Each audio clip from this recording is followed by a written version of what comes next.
I'm here with Irene Clarence, the Executive Director of MidMain Community Health Center. How are you today? Great, thank you. Perfect. So could you please tell me a bit more about MidMain Community Health Center, the services and the community that you serve there? Yes, MidMain has been in our community for over 35 years. We started in 1988, and so our services have been pretty consistent throughout that time, but our neighborhood has changed a lot. So currently, very much like it's always been, but like the population we serve sometimes changes, but our focus really has remained very consistent. MidMain's team of doctors, nurses, pharmacists, counselor, and support staff work together to provide full service team-based primary care. We don't always have all the members of the team, depending on funding and sort of the environment that we're in over the years, but that's been sort of our consistent model throughout the time. And our team really strives to reduce unnecessary hospital visits through 24-hour on-call, same-day urgent access.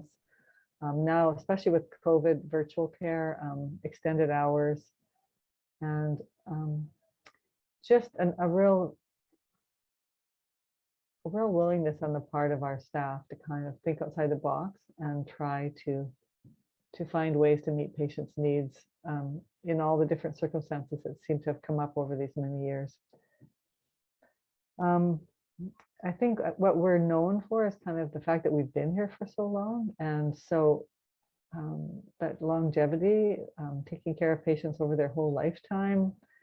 We have patients throughout the whole life spectrum, newborns right through to seniors. But for some of our patients, they've actually been patients since day one, and they've gone through their whole life cycle, and they've been able to get comprehensive care throughout all the different like situations that they and their families might have gone through.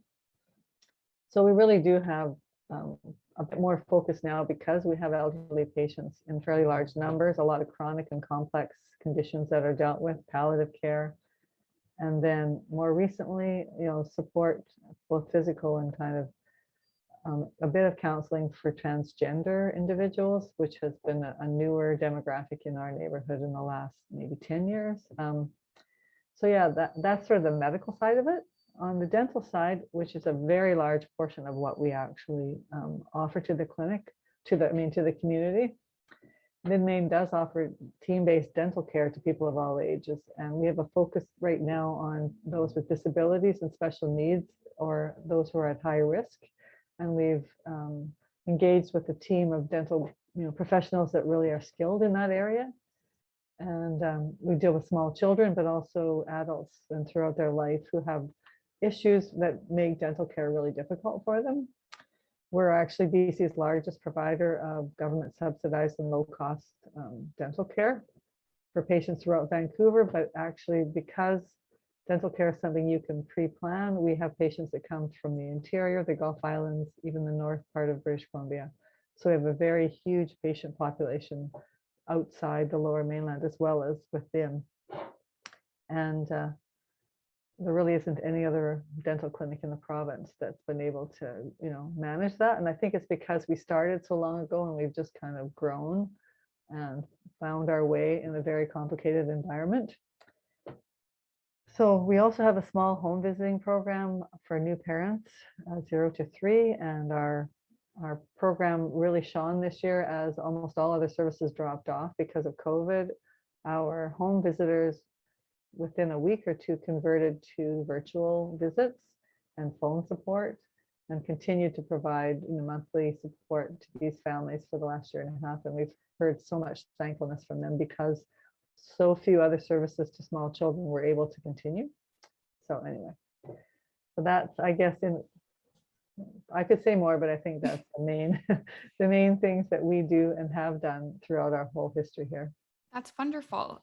So what would you say is the current situation in British Columbia in terms of access to community health centers, and why do you feel that you need more community health centers in the province? We're a fairly loosely connected network right now, and each CHC kind of grew up in a grassroots kind of way in their own communities because there was never a provincial initiative to sort of create a model.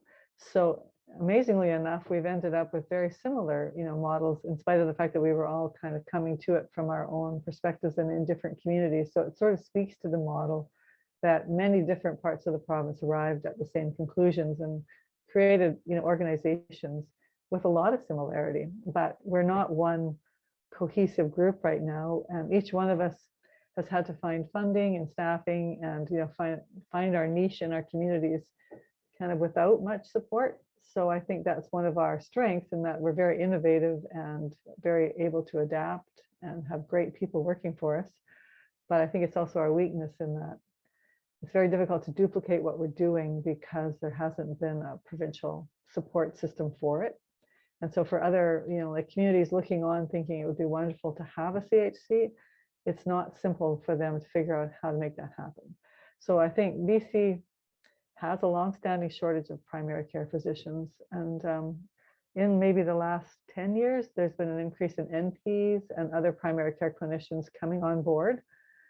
And so we really have increased their numbers, but our current fee-for-service environment really creates barriers and discourages team-based integrated care. Our policy, if you read BC policy for healthcare, it really understands and recognizes this model is the right way forward. But we don't have an environment in very many communities that supports it. So I think CHCs are the perfect environment for team-based care, and that BC would really benefit from finding a way to increase our numbers in a really well-managed and efficient way. And there has been some movement in that direction with the current government, and we're just really hoping it continues and grows.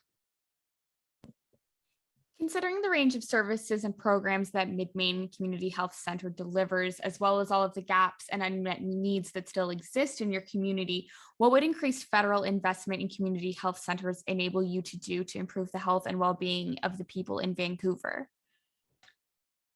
I think from the federal government, things like dedicated funds. In 2002 to 2006, there was something called the Primary Healthcare Transition Fund that really supported the CHC model all throughout the country. So something like that would certainly help all CHCs and certainly help us, because we actually benefited from that particular fund in 2002 to 2006, and it really strengthened our organization.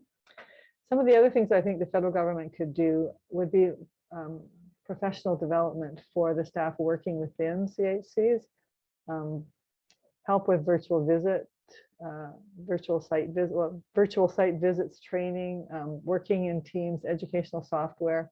There's a lot of aspects of team-based care and CHCs that requires skill, and we don't have deep pockets to be able to hire consultants and be able to find that skill set easily. So we share amongst ourselves, but support from the government would be very helpful.